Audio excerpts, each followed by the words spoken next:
بسم اللہ الرحمن الرحیم۔ السلام علیکم ناظرین، آج ہم بیان کریں گے شداد کی جنت کا واقعہ۔ قمیات دنیا کی تاریخ کی ایک طاقتور قوم گزری ہے۔ یہ لوگ بہت ہی لمبے قد و قدامت کے تھے۔ اپنی طاقت کے بلبوتے سے یہ لوگ بہت جلد پورے یمن پر قابض ہو گئے۔ ان پر کئی بادشاہوں نے حکومت کی، مگر دو بادشاہ ایسے آئے جن کی حکومت عظیم اور جاہ و جلال والی تھی۔ ان میں سے ایک کا نام شدید اور دوسرے کا نام شداد تھا۔ یہ دونوں بھائی تھے اور انہوں نے اپنے زمانے میں بے شمار لشکر و خزانے جمع کیے تھے۔ یہ دونوں بھائی ارم بن سام بن نوح کی اولاد میں سے تھے۔ ان کی کل حکومت عمان، یمن، عدن اور شمالی عرب کے علاقوں پر تھی۔ جب شدید کی موت واقع ہوئی تو پوری حکومت شداد کو مل گئی۔ اس نے تمام قبائلی سردار اور بادشاہوں کو اپنا متی و فرمانبردار بنا لیا، اور اس طرح پورے جنوبی عرب پر اس کی حکومت ہو گئی۔ یہی وجہ تھی کہ دنیا کے دیگر ممالک کے بادشاہ اس کے باجگزار ہو گئے۔ اس تسلط اور غلبے نے اس کو اتنا مغرور اور متکبر کر دیا کہ اس نے خدائی کا دعویٰ کر ڈالا۔ اس وقت کے علماء اور پیغمبروں کے پیروکاروں نے اس سے سمجھایا اور غضب الہی سے ڈرایا، مگر وہ کہنے لگا، میرے پاس اب دولت و حکومت سب کچھ ہے، اب خدا کی عبادت کی ضرورت اور میں اب کسی کی اطاعت نہیں کروں گا۔ شداد نے حضرت ہود علیہ السلام کی زبان سے یہ سن رکھا تھا کہ جنت کیسی ہوگی اور اس کی نعمتیں اور خوبصورتی کا کیا عالم ہوگا، اس لیے اس نے زمین پر جنت کی تعمیر کا ارادہ کیا۔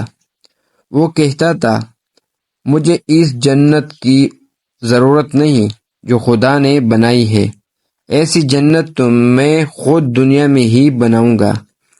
لہذا اس نے 100 معتبر افراد کو جمع کیا اور ہر ایک کو 1000 آدمیوں پر مقرر کیا، اور پورے دنیا کے ماہرین کو عدن آنے کی دعوت دی۔ اس نے اپنے بانجے زعاق کو، جو ایران کا بادشاہ تھا، پیغام بھیجا کہ جتنا سونا چاندی تمہارے پاس جمع ہے وہ فوراً میرے پاس بھیج دو۔ زحاق نے ایسا ہی کیا۔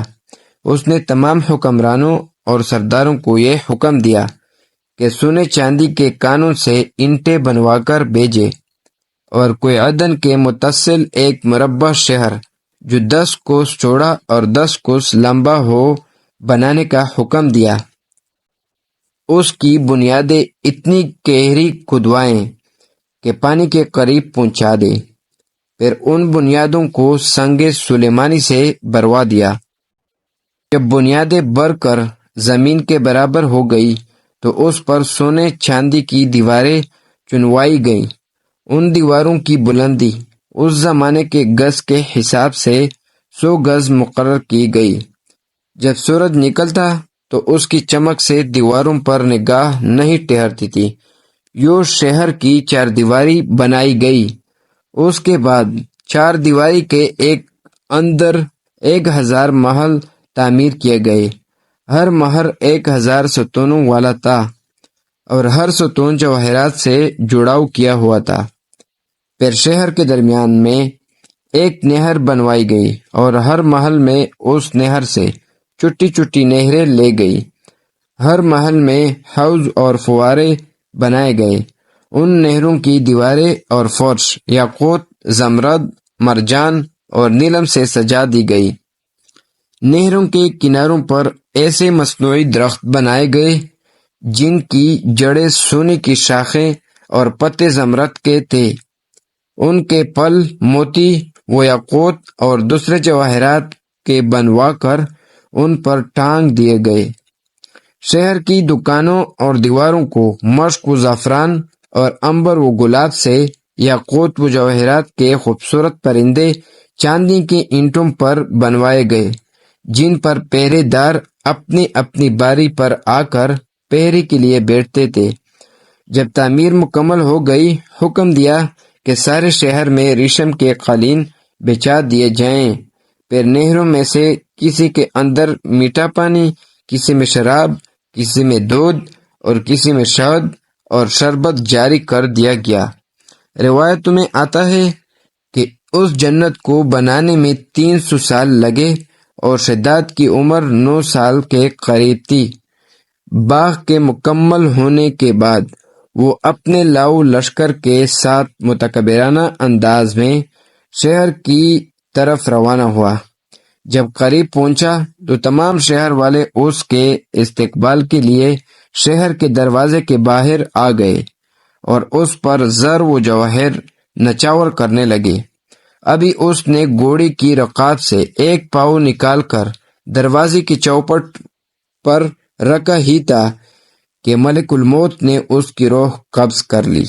پھر حضرت جبرائیل علیہ السلام نے بڑے زور سے ایک ہولناک چیخ ماری کہ تمام شہر اپنی عالی شان سجاوٹوں اور محلات کے ساتھ زمین دوز ہو گیا اور اس کا نام و نشان باقی نہ رہا۔ علماء و مورخین کتابوں میں لکھا ہے کہ بادشاہ اور اس کے لشکر کے ہلاک ہو جانے کے بعد وہ شہر بھی لوگوں کی نگاہوں سے اجل کر دیا گیا۔